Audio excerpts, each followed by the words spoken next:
Hey, what's up guys? My name is Tom Spark. Welcome back to another video. Today we're going to be talking about long-term commitment plans with VPNs. Now when I talk about long-term, I mean 2 to 3 years and unlimited deals.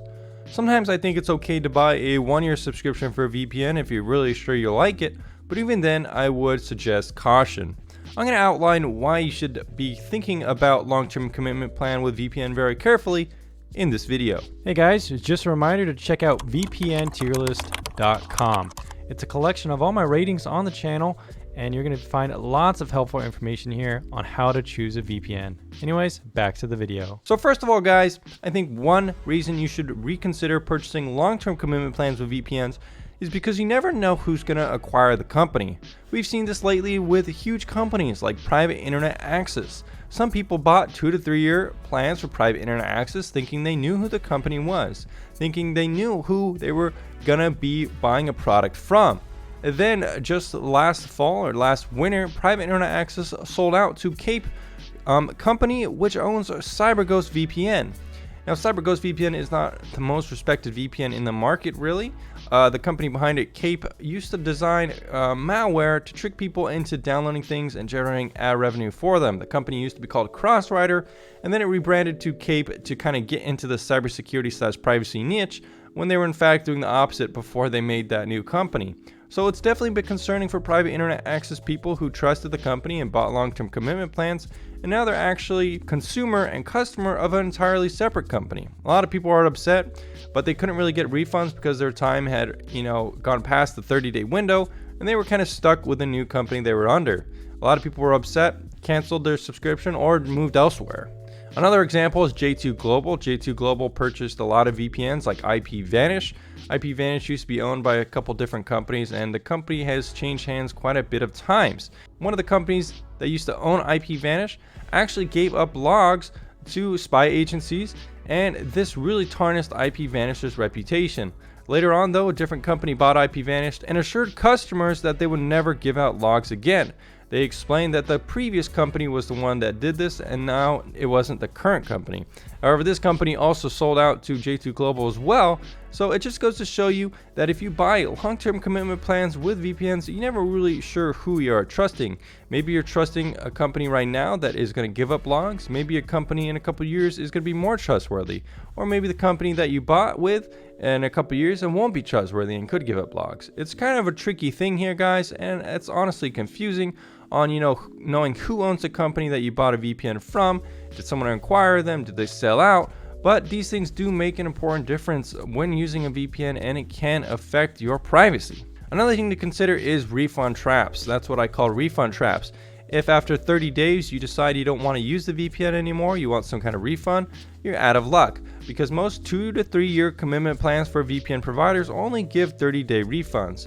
So you would think that the VPN might be like, well, we see that you only used a year of your subscription, so we're going to prorate you 2 years worth of refund. Then we'll give you $30-40 or something like that if you paid $100.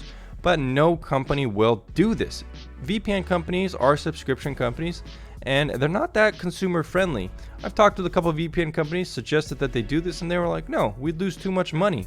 And that's kind of what the core of it, right? Most subscription companies are trying to lock customers in to pay subscriptions without giving them ability to refund. It's kind of shady. That's just how it works though. Another reason is that the company you bought could have a massive data breach or something like that, which makes you not trust the VPN anymore.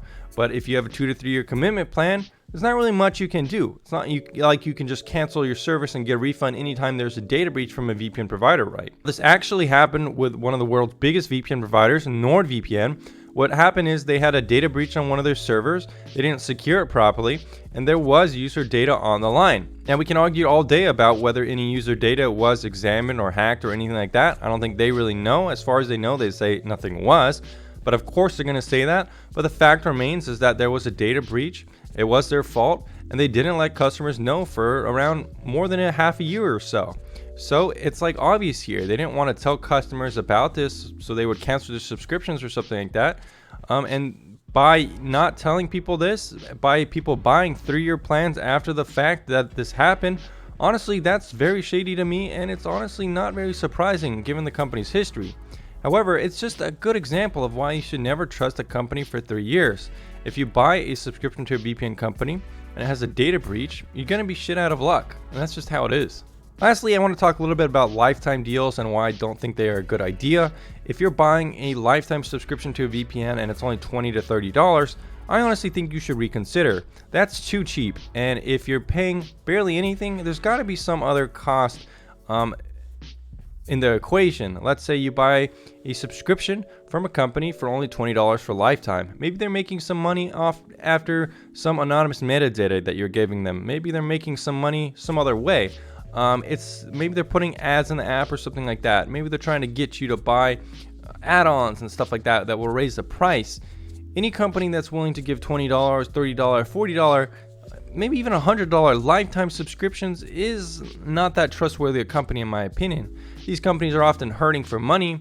Sometimes they really need customers. And if a company is that desperate to get your money, honestly, it's just kind of pathetic, because most of the good VPNs out there that I like and recommend in high tier ratings, they don't really do this that much, so that's just my opinion. I would stay away from lifetime deals.